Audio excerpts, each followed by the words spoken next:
तोहफा और ये हमारे लिए कुछ भी नहीं होगा। तो हम उनको प्रधानमंत्री चुना है, इस देश के बहुत पहला नागरिक बनाए। क्यों बनाए? ऐसे आलतू फालतू बनाए क्या? हमारा खून पसीना बहाते हुए हम आपको गद्दी पे बिठाएंगे। क्यों आप न्याय नहीं करेंगे क्या?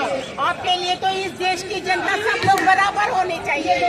उद्योगपति, बड़े बड़े इंडस्ट्रियलिस्ट आपके लिए बड़े बाप बन गए।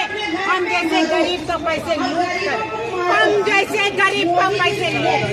मैं तो दावे के साथ कहती हूँ, आपको पोटली पैसा मिल गया, इसलिए गरीब का इंसाफ नहीं कर पाए। अगर आपके पास दम है, आप सही हमारे प्रधानमंत्री हैं, तो इस गरीब नागरिक का आपने इंसाफ करने की कोशिश करो, अथवा आपको गद्दी पे बैठने की लायक भी नहीं है।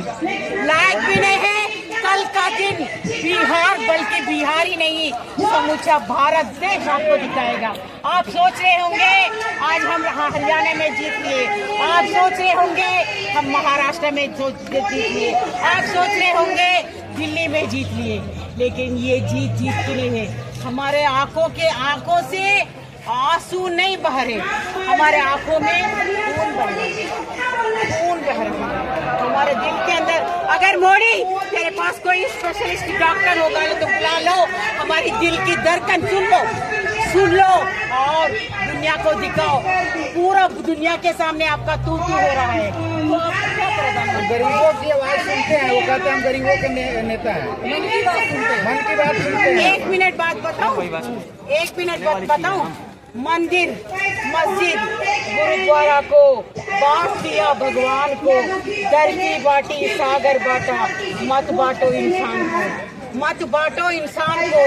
आप भगवान को खरीद करके, राम जी को खरीद करके आप अपना वश कर लिए होंगे, लेकिन राम आपका होगा तो सीता मैया हमारी है। अरे सीता मैया हमारी नारी लौकिक है। अगर सीता मैया सचमुच राम जी की धर्मपत्नी है तो हमें इंसाफ करके दिलाएगी। हम कहते हैं, हम अपील कर रहे सीता मैया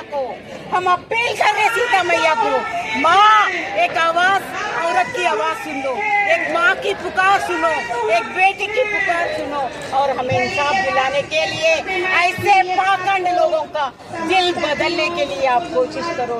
तो पोर्टल तो बना के दिया ना आपको, पोर्टल से लगातार पैसा, गरीबों का पोर्टल लेने, वो पोर्टल गुमराह करने वाला पोर्टल आम आदमी का पोर्टल है। कितना पैसा आया आपका पोर्टल को हम साउथ से बहुत सारे लोग आए हैं, एक बार साउथ से पूछ लेना, एक को भी अरे भैया मैं पत्रकार लोग, आप सब लोग कोई बात नहीं करना, मैं सारे पत्रकार एक 10,000 रुपए कोई माइका लाल भारतवासी, निर्मला सीतारामन, अरे मोदी तेरे तो कोई लुगाई नहीं, तेरे बच्चे नहीं है। मैं अमित शाह पूछ रही हूँ, अमित शाह जी 10,000 से तेरे बच्चे का शादी करेगा क्या? अमित शाह जी मौत करेगा क्या 10,000 में? 10,000 में मौत तो कर सकता क्या? शादी नहीं, इलाज करवा सकते क्या 10,000 में? 10,000 में मौत हो सकता क्या? 10,000 में बच्चों का पढ़ाई हो सकता है क्या? 10,000 में क्या होगा? तो 10,000 के बढ़ाते जाएंगे ना। इसके लिए हमारे मौत के बाद, हम मरने के बाद देखा क्या? जिसे वो भीख थोड़ी दे रहा हो, उसका बाप का थोड़ी माल है वो, हमारा पसीना है, हमारा खून पसीना है, उसका बाप का माल नहीं है। हम हमारा पैसा जैसा बने, अब जैसे समझो एक नेशनल बैंक है, नेशनल बैंक में हम लोग पैसा बने, टाइम होने के बाद क्या करेंगे? रोज ऐसे मुर्गी जूते मारेंगे बैंक वालों को जूते मारेंगे। अब ये जूते मारने के लिए कोई मिल रहा नहीं। तो क्या उपाय है आपका? उपाय और क्या है? आखिरी उपाय कुछ भी नहीं है, आखिरी उपाय आंदोलन है। आंदोलन के सिवा हमारे पास कुछ भी नहीं बचा है।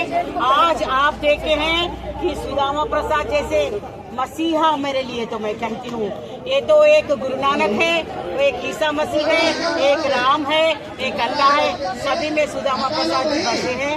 ऐसे महापुरुष अगर आज के दिन मैं कहती हूँ कांग्रेस वालों को भी, राहुल गांधी जी आप पद यात्रा में, आप भारत जोड़ो यात्रा में अगर बीवी पति पत्नी दोनों लड़ते हैं तो उनका लड़ाई अगर दूसरा तीसरा आदमी के पास जाता है तो वो इंसाफ दिलाने के लिए खड़े होता है, नहीं तो कौन खड़े होगा, है ना।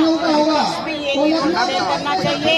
विपक्ष अगर सरकार को सवाल करेंगे, सरकार के ऊपर हथियार चलाएंगे तो निश्चित रूप से निकल जाएंगे। चलते चलते मोदी जी से क्या मैसेज देना चाहेंगे? मोदी जी से यही कहती हूँ, मोदी जी अगर चाहे तो आप चूड़ी लेना चाहे तो ले लीजिए, या नहीं तो हमारी चूड़ी नहीं तो कहती हूँ मैं, अरे नहीं मजाक की बात नहीं है। अगर आपके पास हिम्मत नहीं तो हमारी चूड़ियाँ लेके हमें विधवा बना दो, हमें इसके लिए भी तैयार है। हमारे परिवार को मार दो, हमें भी मार दो, हमें विधवा मार दो, हम आके तेरे पास विधवा का पेंशन देंगे, विधवा का पेंशन देंगे क्या है क्या तेरे पास इतना हिम्मत? मैं यही कहती हूँ, अगर है ना दम है तो मर्द है तो हमारे लिए इंसाफ करके दिखाओ, यह नहीं तो हमें इंसाफ नहीं देना है तो हमारा जो तोहफा है स्वीकार करना ही पड़ेगा। चलिए, तो आप मतलब धैर्य बनाए रखिए और जो भी लड़ाई है उसको लड़ते रहिए, सफलता जरूर मिलेगी आपको। क्या धैर्य बनाएंगे, कैसा धैर्य बनाएंगे? अरे तो हमारी हालत आपने देखा होगा, पिछली साल हमारी हालत कैसी है, अब की हालत कैसी है, हमारे शारीरिक मानसिक स्थिति कैसी है आप देखे होंगे ना। कैसा धैर्य बनाएंगे भाई? कब तक धैर्य बनाएंगे? सालों साल हो चलते चलेगा क्या? सिलसिला है क्या ये? कोई सीरियल है क्या? टीवी वाला सीरियल आता है ना, 2 साल 3 साल 5 साल, ये टीवी सीरियल थोड़ी है, जीवन है, ये जिंदगी है। जिंदगी को हम जीना है, वो लोग नहीं जी रहे। उसके बाद तो सरकार का खजाना है, हमारे पास कोई खजाना नहीं है। हमारा खून पसीना सब कुछ वहीं पर रखा है। हमें इंसाफ चाहिए तो बिल्कुल सरकार ही इंसाफ करना चाहिए।